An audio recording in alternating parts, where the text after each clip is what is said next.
When you see the growth rate numbers, Turkey was the biggest growing country in terms of revenue during the pandemic, and they got affected the least after the pandemic drop.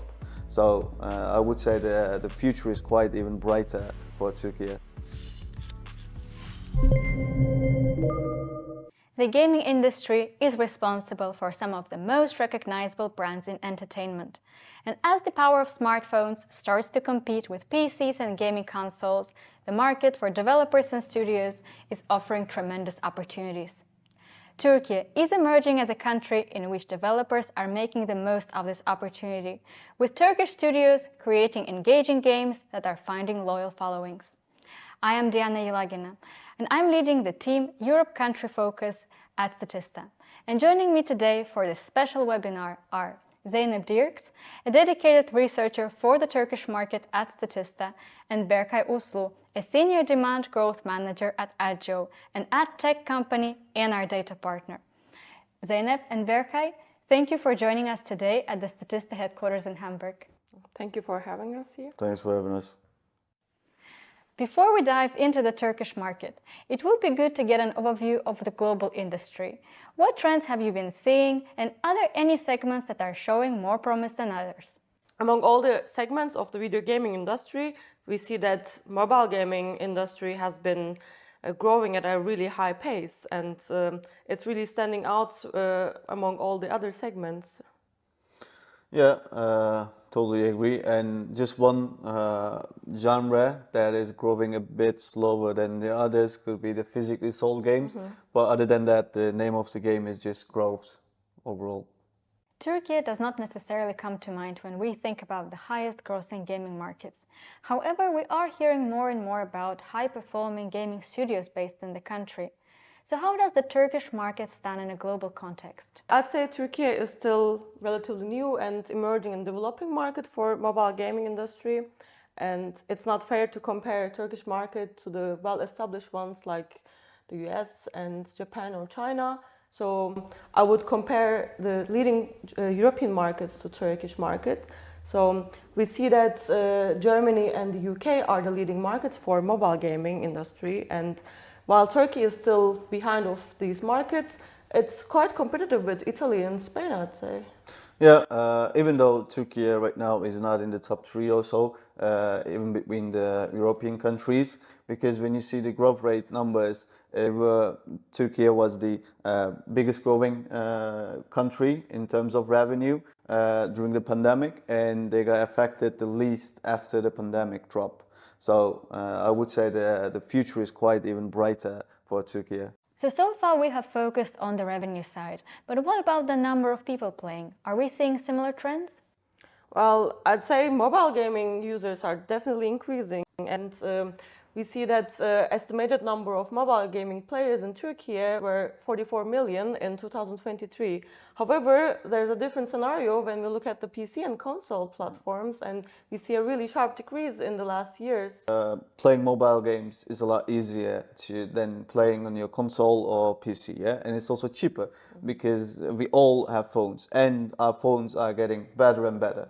So that's another thing. I mean, when you remember the games that we were playing like 10 years ago on our phones, and now we can play like PUBG with an Xbox controller that is made for a phone. Yeah. I mean, you needed like a well-established computer for playing The Sims, for instance, and you can play it on your phone right now. Exactly. And I think that's the key thing for the growth rates. For mobile gaming, it's just more convenient for the people, and now also publishers saw the demand, and that's the main thing. And now you can see that, as you mentioned, like Sims, PUBG, or any other games. Now they're trying to make their versions for the mobile. I mean, you see one of the biggest games in the world, like FIFA, EA Sports makes the mobile version as well. Speaking about the ongoing growth, I had to immediately think about the startup scene. How has it developed in Turkey in the past few years? Well, COVID times were definitely good times for the Turkish mobile gaming industry, as 148 studios were founded in 2020 and 2021.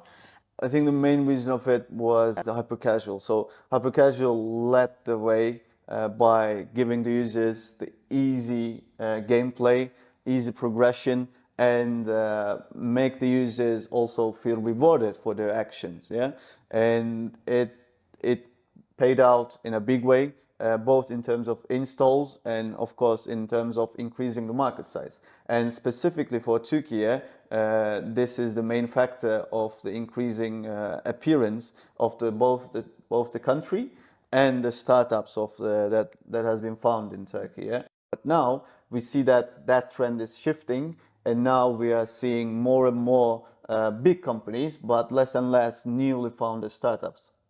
In 2021 and 2022, Turkish mobile gaming markets received a lot of investments, actually the highest amount of investments. And among many successful publishers, Dream Games was the one receiving the highest investment. Yeah, and they received almost $500 million investments in that timeline. To be honest, I'm not surprised at all to see Dream Games on the top of the list and Peak there as well. When you put the charts next to each other, a number of startups founded and the investments amounts, you will see different pictures. In the pandemic times, the number of startups was roaring. Yeah? But now we can see the investment values are getting bigger and bigger. And of course, Dream Games is there, but also there are other companies that is growing, such as Spike, Ace, and many more. Yeah, actually, Spike Games recorded the highest value of investment in the first half of 2024, which actually proves that it's a vibrant atmosphere, right? Like it's a fast-paced industry. True, and it also shows that Dream and Peak is going to have some other competitors as well, you know. You've just mentioned several major Turkish gaming publishers. How do they compete against and compare to each other? Of course, everyone is doing a great job. Yeah, you have Dream Games there with their pioneer of Royal Match. You have Peak Games and with their big three titles now. As you mentioned, Spike Games are getting bigger and better, and Ace Games are getting bigger and better. But on the other hand, as a different business model, we have also Rollic Games, and you don't see them in the investment charts, etc., or in the chart that generated highest in-app revenue, because they were mainly focused on hyper casual, and they were mainly monetized by the ads. But they're also doing a great job, and in the last years they published a game with the collaboration of UFC and the IP rights of Dana White, and it's just, for me as a Turkish person, it's great to see Rollic is doing so good things. Now they're going to publish a new game with the Barbie IP as well, which is I also cannot wait to see. Actually, I would also like to mention the in-app revenues of the biggest players in the Turkish gaming industry. For instance, Dream Games, we're not surprised that recorded the highest in-app revenue in 2023, which was over $800 million. And Peak Games followed as the highest second grossing studio with their really high in-app revenue. However, we have a different scenario when we look at the downloads. And in that sense, Rollic Games is the leading publisher from Turkey, and they recorded over 300 million downloads worldwide. One of our other data partners, AppMagic, has reported that two Turkish gaming publishers, Peak Games and Dream Games, have just reached new milestones in user spending, namely $5 billion for Peak Games and $3 billion for Dream Games. You've also just mentioned Rollic Games expanding the portfolio. Which games of these studios are the most successful? It's impossible to just say one of them is the most successful one, because all of them are doing a great job in what they're doing. I read the Mobile Games Index report that we and you, adjoe and Statista has published, and so that Royal Match, of course, Royal Match is almost number one on everywhere, but on puzzle as well. And then I started to realize more and more, I started to check on trains, on planes, when I'm getting on planes, and I see at least one person who is playing Royal Match. So the amount of downloads that they have is just enormous, and of course that reflects to the user spending. And you have Peak coming the second. Of course, they have three big games as well. Well, Dream has this one big pioneer, but Peak has There's more than one game that is really being successful. Yeah, so this also explains the amount of revenue that they're making. And on the other hand, you have Rolik Games acquired by Zynga and Take-Two, and now increasing their portfolio with different genres as well, by improving them with the intellectual properties such as we mentioned, UFC and Barbie. And obviously the future is even brighter for them. Yeah, to add to your point, actually, Dream Games recorded an in-app revenue of over $1 billion with just that Royal Match game. Yeah. It's pretty big, right? And also for Peak Games, they have this three biggest games they published: Toon Blast, Toy Blast, and Match Factory. And they also recorded with the combination of these three games an in-app revenue of almost $500 million. So these are the publishers based in Turkey. But I assume the Turkish market must also be attractive to global publishers. So which foreign studios have established presence in the country?